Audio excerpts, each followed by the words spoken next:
नमस्कार, मी आहे अथर्व दत्तात्रय भोसले. तर आज आपला विशेष चर्चेचा पहिला पॉडकास्ट आपण शूट करतोय. चर्चा तर होणारच आहे, कारण का आपले गेस्ट आहेत वडापाव. अर्थातच खायचा नाही, तर अथर्व आपला गेस्ट आहे, अथर्व अनिल पवार. जे सातारकर आहेत त्यांना माहीतच असेल, अथर्व एक इन्फ्लुएन्सर आहे. सो पण चर्चेला पुढे जाऊया. हॅलो, हाय, नमस्कार. नमस्कार. Thanks for inviting first of all. नक्कीच, अजून आपल्याला बरेच करायचे पॉडकास्ट. सो मला पहिला तुला असा प्रश्न आहे की तुझी इन्फ्लुएन्सरची जर्नी कशी चालू झाली आणि वडापाव नाव का? मला माहिती होता हा प्रश्न पडणारच आहे. सगळ्यात पहिला आता पॉडकास्ट करतोय, आयुष्यात पहिला पॉडकास्ट देतोय, तर हा प्रश्न एक्सपेक्टेड होता की तुझं नाव वडापाव का आणि इन्फ्लुएन्सर जर्नीमध्ये का आलास. तर राहिली गोष्ट नाव वडापावची. तर मी आधी खूप जाड होतो, अजूनही आहे, पण आधी तर खूपच होतो. आणि त्यावेळेस सोट्या किंवा काय म्हणतो जाड्या, पोंद्या हे युजली नाव होते, म्हणजे ट्रेंडिंग होते. आणि आपण सगळे ट्युशन मध्ये जायचो, म्हणजे तूही ट्युशन मध्ये गेला असशील शिकायला, कारण की असं म्हणणं असायचं की शाळेत काय अभ्यास होत नाही, ट्युशनला पाठवा. तर आमच्या ट्युशनच्या बाहेर एक वडापाव आला होता, ठीक आहे. तर तिथं आम्ही सगळेजण वडापाव खायचो, ट्युशनच्या आधी ट्युशनच्या नंतर. आणि ट्युशनमध्ये आणि शाळेमध्ये एक अशी पोरगी असते ज्यावर तुझा 36 आकडा असतो. तशी माझ्या पण होते ट्युशनमध्ये एक पोरगी, ती शाळेत पण आमच्याच वर्गात आणि ट्युशनला पण त्याच ट्युशनला एकत्र. तर मी तिला खूप मापलायचो, म्हणजे तिला खूप असं तिच्या नावानं, तिचं नाव मानसी होतं ऍक्च्युली, मी तिला माणुसकी चिडवायचो. हा, तर तिचा राग बहुतेक असावा डोक्यात या बाबतीचा. तर एकदा नेमकी मी असं वडापाव खाताना ती वडापावच्या गाड्यावरती आली आणि ती अशी आली आणि काका म्हणायला की हे घे बाळा तुझा 15वा वडापाव. आणि ती म्हणते 15 वडापाव खातो एका वेळेस, 15 वडापाव. म्हणलं हो. मग तिने ट्युशनला जाऊन सांगितलं. मग मी एक दिवशी ट्युशनला उशीर झालतो आणि उशिरा गेलो, दरवाजा उघडला, सर म्हणले ए वडापाव. तर त्यावेळेस मग पोरं बोलायला लागली हळूहळू वडापाव, असं जाडे होतं म्हणून वडापाव वगैरे. आणि जेव्हा कॉन्टेंट क्रिएशन सुरू केलं तेव्हा असं होतं की नाव काय ठेवायचं इन्स्टा आयडीचं. तर म्हणलं यार वडापाव ठेवूयात, चिडवलं जायचं, तर म्हणलं हीच आपली आयडेंटिटी ठेवूयात. तर मग मी आपलं वडापाव _7 7 का 7, म्हणजे आधी 11 ठेवणार होतो सातारा म्हणून MH 11, पण 7 कसं वडापाव _7 7 सातारा असं. त्यामुळे वडापाव फ्रॉम 7 सातारा असं ते वडापाव _7 ची जर्नी पडली. आणि 7 हा आपल्या सर्वांनाच माहितीये, धोनी झाला, रोनाल्डो झालं, त्यामुळे 7 हा आकडा लगेच बघण्यात दिसण्यात लगेच होतो, त्यामुळे वडापाव _7 अशी वडापावची स्टोरी आहे. आणि आता राहिली गोष्टी कॉन्टेंट क्रिएशनची, तर आपलं कोविड पडलेलं आणि माझा मॅथचा पेपर हा खरा मी कोविडमध्ये दिलता. म्हणजे कोविडची जस्ट लाट आलती आणि माझा मॅथचा पेपर हा कोविड दिवशी पडलेला, म्हणजे कोविड जस्ट भारतात आलता आणि आमचा मॅथचा पेपर होता. तर आम्हाला लिटरली असं काय म्हणतो त्याला, 2 बेंचच्या मध्ये 5 फुटाचं अंतर असं बसवलेलं. म्हणजे जे आम्ही स्ट्रॅटेजी केली ती कॉपी करायची, की मी तुझा अर्ध कॉपी करणार, तुझा अर्ध कॉपी करणार, ते आम्हाला इम्प्लिमेंट करता आले नाही. मॅथचा पेपर झाला आणि आमचा लास्ट पेपर होता ह्याचा आयटीचा. तो आयटीचा पेपर आमचा पोस्टपोन झाल्यानंतर तो कॅन्सल झाला. त्यामुळं त्यावेळेस घरीच बसून होतो आम्ही. आणि आता हे मी कोणाला सांगत नाही, पण तुझ्याच पॉडकास्टला रिव्हील करतो. त्या पेपर पोस्टपोन झाल्यावरती मी माझ्या क्रशला मारला प्रपोज, ऑनलाईनच प्रपोज मारलेला, की असं आहे तसं आहे. आणि ती म्हणलेली काय वय का आपलं हे करायचं, काय बोलतोय तू वगैरे वगैरे. झालं, ते असं उदास फेस होता आयुष्यातला प्रचंड. आणि त्यावेळेस मोदीजींनी सांगितलेलं की थाळ्या वाजवा, घरात येऊन थाळ्या वाजवा, बरोबर. तर मग मी पण थाळ्या वाजवल्या आणि मग मी एक नवीन माझी शिवून बनवली होती.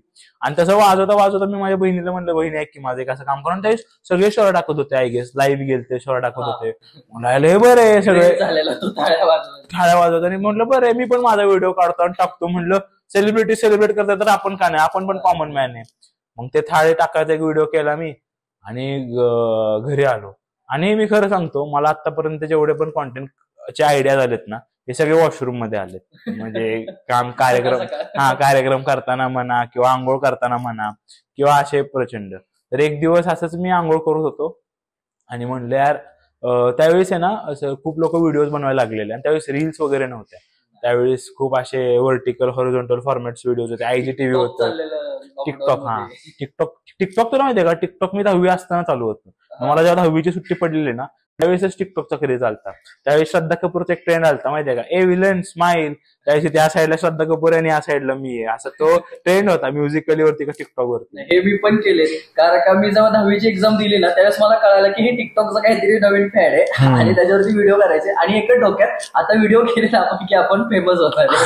ते होतं. पण ऍक्च्युअली तुला माहितीये का, टिकटॉक जेव्हा सुरू झालं ना तेव्हा आपण जेव्हा टिकटॉक करायचो ना तेव्हा लोकांनी खरंच नावं ठेवलेली, हे काय फालतूगिरी काय. त्यावेळेस आधी डम काहीतरी ते हे आलतं, काय म्हणतो त्याला, डब करायचं आलतं ते, की डायलॉग्स आहेत आणि डायलॉग जर तुम्ही मिमिक करायचे, म्हणजे बाजीराव की रफ्तारी बाजीराव की पहचान आहे. परत टिकटॉक आलं, टिकटॉकचं नंतर म्युझिक नाही आधी म्युझिकली झालं, म्युझिकलीचं नंतर नाव टिकटॉक पडलं आणि असेच ते लोक बनवायचे. तर मग मी म्हटलं चला आपण पण करूया असा काहीतरी प्रयत्न. मग म्हटलं की काय काय लोकांच्या तरी स्टोऱ्या पडत होत्या की बाकीचे लोक कोविडमध्ये काय करतायत, तर बाबा टीव्ही बघतायत, आईस्क्रीम खातायत, ते डलगोना कॉफीचा ट्रेंड आलता, डलगोना कॉफी बनवतायत, केक बनवतात घरोघरी. तर माझं असं होतं की नाही, आणि मी घरी होतो आणि माझं कसं, माझं बॅकग्राऊंड टीचर सपोर्ट, माझे आई वडील दोघे शिक्षक. तर जेव्हा कोविड पडलं त्यावेळेस आम्ही सगळे एकत्र घरात आलो. त्यावेळेस आता घरात ते म्हटल्यावर कामाला लावलं. मग आम्ही फरशी पुसणं झालं, झाडू मारणं झालं, फॅन पुसणं झालं. तर हे केलं आम्ही, ते म्हणजे मी करायला लागलो. तर माझं असं की चालेल आपण असा एक व्हिडिओ बनवू की अदर्स ड्युरिंग लॉकडाऊन वर्सेस मी ड्युरिंग लॉकडाऊन. तर असा मी पहिला व्हिडिओ केला माझा आणि असा पहिला व्हिडिओ पडला माझा. आणि तो लोकांना खरंच खूप आवडला, म्हणजे इतका आवडला की ज्या पोरीने शाळेत मला भाऊ पण दिला नव्हता त्या पोरीची कमेंट आली, oh wow nice, I want more, wow nice, I want. मला अजून आठवते, मला प्रत्येक गोष्ट आठवते माझी. तिने लिटरली अशी कमेंट केली की I want more of this video. म्हणलं हे बाबा काहीतरी हाय याच्यात, केलं पाहिजे, म्हणजे मोटिवेशन मिळालं. मग मी दुसरा व्हिडिओ केला की सॅनिटायझर जेव्हा क्रेज आलती नवीन त्यावेळेस कुणी लोकांनी वापरलं नव्हतं, हे नावं ठेवलेले वगैरे. पण नंतर जेव्हा कोविड पडलेलं, तुला आठवतं आधी सॅनिटायझर, डेटॉलचा सॅनिटायझर यायचा ना, एक ग्रीन कलरचा. त्यावेळेस सॅनिटायझर वापरणं, त्यावेळेस लोक असं म्हणायची की अरे काय सॅनिटायझर वापरतोय, त्यापेक्षा पाण्याखाली हात धू. स्कूलमध्ये पण काय फालतूय, ऍसिड आहे, अरे सॅनिटायझरचं हात जाळायचा वगैरे. तर ज्यावेळेस सॅनिटायझर पहिले आलते ना त्यावेळेस अजिबात लोक त्याला भाव नव्हते देत, अजिबात नाही. म्हणजे एकतर sanitiser was been a status of your from a good family, rich and wealthy family, नाहीतर युअर आळशी की तुला उठून हात धुवायचा कंटाळा आलाय आणि त्यामुळे सॅनिटायझरला. सो त्या सॅनिटायझर टू मिनिंग्स. पण जेव्हा कोविड आलं तेव्हा सॅनिटायझर लिटरली असं सोन्यासारखं झालं की मला पाहिजे आणि त्याचे भाव पण किती हाय गेलते. म्हणजे मला अजून आठवते, आम्हाला मॅथच्या पेपरचे सॅनिटायझर कंपल्सरी केलं आणायला. त्यावेळेस मी काहीतरी 250 का 300 रुपयाची एवढीशी बॉटल घेतलेली. मॅथच्या पेपरला जायला मी बॉटल विकत गेलतो. मॅथच्या पेपर राहिला बाजूला, तुम्हाला सॅनिटायझर कंपल्सरी आणायचा आम्हाला रूल आलता. त्यावेळेस जस्ट कोविड आलतं म्हणून. दुसरा व्हिडिओ हा केला की आधी सॅनिटायझर लोकांना भाव द्यायचा नाही आणि आता सगळेजण भाव द्यायला लागले. आणि मग असं हळूहळू व्हिडिओज करायला लागलो. मग सोशल, मला माहिती तुझा पुढचा प्रश्न असा येणार आहे की तो सोशल वर्क किंवा सोशल मेसेजेस मध्ये कसा काय घुसलास वगैरे. तर त्यावेळेस पण मी एक व्हिडिओ केला की आता आपण युजली घरी काय काय वेल्दी फॅमिलीज आहेत. I come from a privilege wealthy family, जिथे माझे मम्मी पप्पा दोघे अर्निंग वगैरे पडतात. आणि काय म्हणतो त्याला, तर माझं असं होतं की जे प्रिव्हिलेज आहेत ते जे आता जे बेरोजगार झालेत, ज्यांच्याकडे पैसे नाहीयेत किंवा काहीच नाहीयेत, त्यांना आपण एक छोटीशी मदत करू शकतो. तर मग त्याचे झोमॅटो बॉय झाले, डिलिव्हरी बॉय झाले, तर त्यांच्यावरती एक मी व्हिडिओ केला की लेट्स हेल्प देम. त्यांना पैसे देऊन, डोनेशन देऊन, काय काय ना. म्हणजे फॉर एक्झाम्पल त्यावेळेस माझ्या एक डोक्यात छोटासा आलता की आपली जनसंख्या जर 1 करोड आहे, फॉर एक्झाम्पल 1 करोड लोकांनी जर 1 रुपया जरी डोनेट केला तर किती फंड तयार झाला, 1 करोडचा फंड तयार झाला. तर माझ्या डोक्यात असं होतं की त्यावेळेस की नाही आपण सगळे पैसे काढूयात आणि डोनेट करूयात. तर त्यावेळेस मी एक मेसेज केला. तर माझं असं होतं की ठीक आहे, आयडियाज येत राहिले, मग मी करत राहिलो, करत राहिलो. आणि लोकांना खरंच आवडत होतं ते. म्हणजे मला माहित नाही खरं सांगत होते का आपलं सहज करते येड्यावानी, तर याला येड्यावानी करू दे. पण मला मजा यायला लागली हळूहळू करायला. आणि मग नंतर रील्स आले. टिकटॉक नुकतंच बॅन झालं कोविडमध्ये, कारण की चायनीज ऍप बंद केलते आणि त्यावेळेस रील्स आले. आणि मला अजून आठवते, माझा एक ज्युनियर आहे आरान नावाचा, तर त्यानं रील्स वरती पहिला डान्स व्हिडिओ पोस्ट केला. मला अजिबात माहित नव्हतं रील्स वगैरे काय. आराननं त्याचा एक डान्स व्हिडिओ पोस्ट केला रील्स वरती आणि आवाज की अरे भारी आहे, 15 सेकंदात जे काही त्यानं हलवलं आंग बिंग, भारी आहे, चांगली गोष्ट आहे. मग मी त्यावेळेस पहिली रील बनवली माझी की दिवसभर प्रचंड झोप येते, रात्री झोप येत नाहीये. ही माझी पहिली रील होती आणि ती माझ्या फीडवर नाही दिसणार तुम्हाला, पण रील्स वरती दिसणार. कारण त्यावेळेस मला एवढी पण अक्कल नव्हती की रील्सला फीड वरती आणि फक्त रील्स वरती टाकायचा पण एक वेगळा ऑप्शन आहे. त्यावेळेस अजिबात मला माहित नव्हता असा ऑप्शन पण आहे किंवा असा विषय पण आहे. म्हणलं चला रील झाले तर रील सुरू करू. आणि शिका झाला, मी पहिली जेव्हा रील माझे केलते ना त्या आपण अशा आमच्या क्लासमधल्या सुंदर सुंदर पोरींनी बघितलेल्या. म्हणलं हा भाई इसमें भी कुछ पॉइंट आहे म्हणलं, ह्याच्यात पण आपण हा म्हणजे ह्यात पण अरे म्हणजे मी कोणच नव्हतो रे स्कूलमध्ये. म्हणजे मला अजूनही प्रश्न पडतो की मला एवढं अजून का भेटतं लोकांचं, म्हणजे लोक प्रेम देतात एवढं किंवा मला ओळखतात किंवा असं गाडीवरनं जाताना म्हणतात वडापाव वगैरे असं म्हणतात. किंवा खरंच तुझा कंटेंट छान आहे. मी तुझी पहिली जी व्हिडिओ बघितली ना ती म्हणजे तुझा स्कूटीवरनं चाललेलास आणि ते स्टँड लागलेला असतो, बाजूला मुलं उभी असतात, मग ती सांगतात अरे स्टँड लावा, मग मागे वळून एक रोमॅन्टिक सॉन्ग फील होतं. तेरा यार हो प्रो कोडची व्हिडिओ होती ती. त्याच्यानंतर परत ते खाली चपला असतात दारासमोर सगळ्या त्या साईडला करत, घरात भांडणं चाललेले असतात, मी येतो चप्पल सरळ करतो, भांडणं बंद. अंधश्रद्धा पहिली रील बघितलेली तुला त्यावेळेस मी काहीतरी 11वी-12वीत असेल. अरे मला अजूनही प्रश्न पडतो, म्हणजे जे लोक मला फॉलो करतात, मुलं झाली मुली झाल्या, ते एका फॉलोच्या मागे आहे ना मला एक दर्पण येतं. मला अशी भीती वाटते की शेट अजून एक फॉलोअर आला आणि अजून एक रिस्पॉन्सिबिलिटी वाढली की या व्यक्तीला आपल्याला एंटरटेन करायचंय, इन्फॉर्म करायचंय किंवा या व्यक्तीला आपल्यापासून लांब जाऊन नाही द्यायचं. सो मला अजूनही भीती वाटते. म्हणजे आता मी डेली जेव्हा उघडतो, आता माझी चांगली रीच चालली आहे सध्या, माहित नाही कशी, पण आता डेली माझे 10-15 फॉलोअर्स वाढतायत माझे. तर जेव्हा पण असा आकडा बघतो ना मी, असं दर्पण येतं रे, म्हणजे भाई 15 लोक, आता 15 लोकांची अजून रिस्पॉन्सिबिलिटी ऍडअप झाली आपल्यावरती, ऍड ऑन झाली आपल्यावरती. तर तर असा फॉलो, आता अजून इन्फ्लुएन्सरची गेम, रील्स झाल्या सुरू, रील्स बनवायला लागलो, हळूहळू करायला लागलो. आणि जेवढे आता म्हणजे माझी त्यावेळेस खूप घाण सवय होती, मी सगळ्यांना ओपनली मेसेजेस करायचो की मी रील बनवतो बघा कॉलॅप करू, रील बनवतो बघा कॉलॅप करू, रील बनवतो बघा कॉलॅप करू. उठसूट मी सगळ्यांना मेसेजेस टाकायचो. आणि त्यावेळेस 2-3 रील्स माझ्या लग्नातल्या व्हायरल गेल्या. माझी अजून आठवतं, माझी सगळ्यात पहिली रील व्हायरल गेली ती म्हणजे जेवलीस का वाली. म्हणजे लोक आता जेवलीस काचा ट्रेंड करतात मुलं मुली, मी त्यावेळेस जेवलीस काचा रील केलता की मुली जेव्हा विचारतात जेवलीस का म्हणजे आम्ही असं पागळून जातो. म्हणजे तसं तो माझा पहिला रील व्हायरल गेलता. आणि त्यावेळेस पासून म्हणलं करू हळूहळू हळूहळू. मग त्या थ्रू अजून लोकांच्या ओळखी झाल्या, अजून कॉन्टेंट क्रिएटर्स भेटले. मग त्या कॉन्टेंट क्रिएटर्स कडून शिकत अजून थोडा स्वतः डेव्हलप करत गेलो. आणि I still don't call myself as a influencer, I call myself as an artist and a content creator, की जो आर्ट एक्सप्लोर करतो आणि कॉन्टेंट बनवायचा हा माझा प्रयत्न असतो. म्हणजे इन्फ्लुएन्सर हा खूप मोठा वर्ड झाला, कारण की इन्फ्लुएन्सर जेव्हा आपण नाव लावतो ना तेव्हा मला असं वाटतं की ते खूप मोठा टॅग आहे किंवा असं खूप मोठा नाव आहे.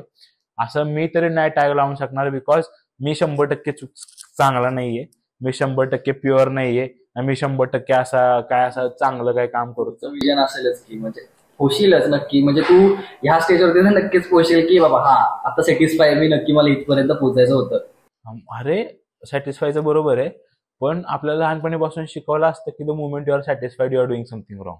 हा मला हे लहानपणीपासून शिकवलं. म्हणजे आता ट्युशन मध्ये म्हण, स्कूलमध्ये म्हण, म्हणजे भाई माझं असं होतं की ठीक आहे मॅथ्स मध्ये 40 पैकी जर मला 25 तरी भेटलेत ना, पण ते शाळेत, घरात आणि ट्युशन मध्ये बोललं जायचं हे बघ 25 वर खुश होतोय, 25 वर खुश होतोय. म्हणजे माझं असं होतं की सर 25 पण माझ्यासाठी खूप आहे. नाही, उलट तू 40 पैकी 40 पडले पाहिजे तेव्हा तू सॅटिस्फाईड झालं पाहिजे. पण नंतर ना कळलं 40 पैकी 40 मी पाडले, पण ते पुढं काय भेटले 40 पैकी 40. पण ते 2 कॉन्सिक्वेन्सेस जातात. आता 40 पैकी 40 पाडले म्हणल्यावरती आता पुढच्या एक्झामला पण 40 पैकी 40 पाडायचे. आणि जर पुढच्या एक्झामला 40 पैकी नापास झालो तर भाई जे तू तोंडावर पाडणार, जे घाण तोंडावर पाडणार तू. ही गोष्ट खरी कर होते ज्यावेळेस आपण स्कूल लाईफ मध्ये होतो लहान असताना. म्हणजे मी तर अनुभवली ती गोष्ट. त्यावेळेस आपल्याला असं दर्पण असायचं की नाही खरंच आपल्याला आता जर 80% पाडायचेच का, तर घरची खुश होणार 80% पाडलं, मग ती दर्पणाने आपण अभ्यास करायचो. पण हळूहळू नंतर 10th आली, 10th रिझल्ट लागला, मग खरं तर आपण किती पाण्यात येते कळलो. मग 12th मध्ये गेलो तर तेव्हा तर कळलं की आपण बुडणारच आहे, कारण का सायन्स फील्ड शेवटी. त्याच्यानंतरचा विषय नंतर एक्सपेक्टेशन कसे असतात कमी कमी कसे झाले की आपण आता शाळेत असताना आपल्याला काय वाटायचं की आपल्याला 40 पैकी 40 पडले पाहिजे. पण ज्यावेळेस डिग्रीला येतो त्यावेळेस आपल्या मनात एकच येतं भाई पासिंग पुरते पाडायचे, हा विषय सुटू देत, बॅकलॉग नको राहिला. कारण का लिटरली आता मी ते अनुभवतोय. मला एकच डोक्यात असतं, पहिले स्कूल पर्यंत ठीक होतं ना, 40 मार्क्सचा पेपर आहे तर 39, 38, 35 तरी पडलेच पाहिजेत. आता तसं नाही होत. 60 मार्काचा पेपर आहे, 24ला पासिंग आहे, 25 पडली, 24.5 पडले तरी लय झालं. अगदी 24 काटावर जरी पास झालो ना, फक्त स्टार आणि नाही दिसलं. म्हणजे आता कालच 10वीचा आणि 12वीचा रिझल्ट लागला आणि मी ज्यांना कॉल झाला की ज्यांचे मला कॉल आले, पास आहे ना बास आहे, पास आहे ना बास, हे माझं आता नवीन वाक्य निर्माण झालंय. आमचे साहू सर होते, साहू सर नावाचे, म्हणजे माझे ते, मी त्यांना गॉडफादरच मानतो, आमचे प्रिन्सिपल होते पोद्दारला. तर त्यांचं एक वाक्य आहे की 10वीं के मार्क्स आपको सपने दिखाते और 12वीं के मार्क्स आपको औकात दिखाते, असं त्यांचं वाक्य होतं. 10वीं के मार्क्स सपने दिखाते, 12वीच्या औकात दिखाते. खरं तसं झालं. 10वीला चांगले पडले, सायन्स घ्यायचं. 12वीला जेव्हा पडले मार्क, त्यावेळेस मग कळलं की आपण सायन्सच्या पण लायकीचं नाही, आपण आर्ट्स फील्डला गेलेलंच परवडतं. म्हणजे असं नाही आर्ट्स फील्डला जायचं, पण जे करतोय ते, म्हणजे आता माझं तर कसं झालं माहिती आहे का तुला, मी घरच्यांशी भांडून त्या फील्डमध्ये गेलो, नंतर ज्या फील्डमध्ये गेलो त्या फील्डमध्ये कळलं की मी चुकीच्या फील्डमध्ये आलो, ते फील्ड नाहीच की ज्या फील्डमध्ये मला यायचं होतं. मग तरी पण मी तर नाही, मला आता घरच्यांशी भांडून या फील्डमध्ये आलो म्हटल्यावर या फील्डमधनं पण काहीतरी चांगला आउटपुट काढलाच पाहिजे आपण, ते केलं. तर हा म्हणजे हा जो डिफरन्स आहे सपन्याचा आणि अवकाशचा, ते लवकर कळलं मला. आणि इन्फ्लुएन्स जे तू म्हणशील की दर्पण आहे भाई, खूप दर्पण आहे. हे सॅटिस्फाईड नाही अजून, म्हणजे मी अजूनही माझी रील टाकताना मला घाम सुटतो, मला टेन्शन येतं, म्हणजे असं मी हात थरथरतात माझे. ते शेअरचा जो बटन असतो ना, ते अजूनही दाबताना माझे हात थरथरतात. सांगता येत नाही कुठली रील चालेल, कुठली रील नाही चालेल, कुठली रील चालली तरी पुढची रील कुठली टाकू, हा जो टेन्शन येतं ना भाई, मला अजूनही येतं. म्हणजे आता माझे चांगले चांगले रील्स काय चाललेत, तर मी आता जेव्हा रील अपलोड करतो तेव्हा माझं असं असतं की करू का नको, लोकांना आवडेल का नाही, लोकांना वाटेल का नाही चांगलं. आधीची व्हिडिओ एवढी भारी गेली म्हणल्यावरती ही व्हिडिओ नाही भारी गेली तर मग अपलोड करू का नको, असं असतात. आता मला फक्त एक सांगायचं, आता लवकरच 12वीचा पण रिझल्ट लागेलच, पण एवढंच सांगणे की 10वीला जितकं विचारलं जातं ना की 10वीला किती मार्क पडले, त्यापेक्षा जास्त 12वीला विचारलं जातं. पण तुम्ही ज्यावेळेस डिग्रीला ऍडमिशन घेतात, आपण पण डिग्रीला ऍडमिशन घेतलं किंवा कुठे कुणी आपल्या फ्रेंड सर्कलने कुठे ऍडमिशन घेतली, पण तिथे ऍडमिशन घेतल्यानंतर कुणीही विचारत नाही की बाबा तुला 10वीला किती होते पण 12वीला किती होते. म्हणून माझा फक्त एक मेसेज आहे की कितीही मार्क पडू द्यात, फक्त टेन्शन घेऊ नका कुठल्याच गोष्टी. हा, टेन्शनचं बरोबर आहे, पण आपण असंही नाही बोलू शकत ना की तुम्ही अभ्यासच करू नका. नाही, अभ्यास करू नका असा मुद्दाच नाही, अभ्यास केलाच पाहिजे, पण मार्क कमी पडली म्हणून काहीतरी वेगळं विचित्र पाऊल उचलण्याच्या आधी विचार करा. हा, म्हणजे ते पण तुला एक माहिती आहे का, तुला आता म्हणजे जेवढं मला कळतंय, जेवढं लोकांना आता पोरं पण सोशल मीडियामुळे किंवा ह्या गोष्टीमुळे त्यांना पण एवढं आता इन्फॉर्म झालेत की 10वीच्या आणि 12वीच्या मार्कावरती काही नसतं. बहुतेक ते एवढे अवेअर झाले असतील पण ह्याचा अजून एक ड्रॉबॅक आहे जो मी बघितलाय. मुलं आता जेवढे जास्त सोशल मीडियाला हे झालेत ना की बाबा हा सोशल मीडिया बघतायत, तेवढं मुलांना असं वाटतं की education is nothing. Content consuming चुकीचं. हा, मुलं खरंच चुकीचं कंटेंट कन्झम्पशन करतायत. तर मुलांना असं वाटतं की एज्युकेशन काहीच नाहीये किंवा एज्युकेशन केल्याने काहीच होत नाही. म्हणजे आता रिसेंट एक्झाम्पल तू डॉली चायवाल्याचं घे. डॉली चायवाल्याच्या कमेंट्स बघितलं असं तर म्हणतात की ले डॅश डॅश कर देते रे, डिग्री पे, एज्युकेशन पे. तर लोकांना काय वाटतं असं बघून की एज्युकेशन करतोय, डिग्री करतोय, ह्याच्यामुळे आपलं काय नाही. तो माणूस आत्ता फेमस झालाय. तो माणूस किती 10, 15, 20 वर्ष झाली चहा विकतोय, एका युनिक वे मध्ये चहा विकतोय. तो युनिक वे बहुतेक फूड ब्लॉगर्सनी कॅप्चर केला. त्यातनं त्याला पण वाटलं की बाबा हा आपण पण असं फूड ब्लॉगिंग किंवा व्हिडिओज बनवणं चालू करावं, आणि त्याला एक युनिक सेलिंग प्राइस होता, त्याच्यामुळे तो एवढा फेमस झालाय. डॉली चायवाला आज फेमस झालाय कारण की त्याचं एक युनिक सेलिंग प्राइस आहे, त्यामध्ये तो फेमस झाला. तर ते रील्स बनवणं हे करणं लोकच कंझ्युम करतात ना त्याची रील. म्हटलं तर तो मोठा कोणी केला, आपणच केला, असंच काइंड ऑफ ते दिसतं. मग ते चुकीचा मेसेज जातोय की education should not be your priority. MBA Chaiwala Chai Sutta किती त्यांनी ट्रेंड कसा आणला, म्हणजे ह्याच्यामध्ये पण मुलं काय विचारतात, अरे एमबीए करून चायची टपरी उघडली आणि त्याच्यावरती तो करोडपती. पण त्याच्यामध्ये त्याचं डोकं त्याचं एज्युकेशन लागलं ना, त्यांनी एमबीए केलं म्हणून तो बिझनेस फील्ड. चुकून काही इन्सिडेंट झाला, पहिलं कोण चुकलं मी, आय एक्सेप्ट. माझी चूक नसेल ना तरी आय वॉज लाईक हा मी चुकलो, आय एम सॉरी. पण एक असतो की हा मला सगळ्यांनी ओळखलं पाहिजे किंवा मी दिसलो पाहिजे, दिसून उठलं पाहिजे वगैरे. छोटे मुलं जे आहेत ना, जे आता लवकर ऍक्सेसेबल झाले टेक्नॉलॉजीला वगैरे, गुड थिंग, त्यांना करू दे, त्यांनी चांगलं करतायत ते, उलट असं वाईट नाही म्हणत मी करा नको करू. बट अगेन की मजा करा, बर्डन येते का पॉईंट नंतर कॉन्टेंट क्रिएशन, आणि हे बर्डन जर छोट्या वयी आलं ना तर मग ते खूप चुकीच्या डिरेक्शनला जाईल.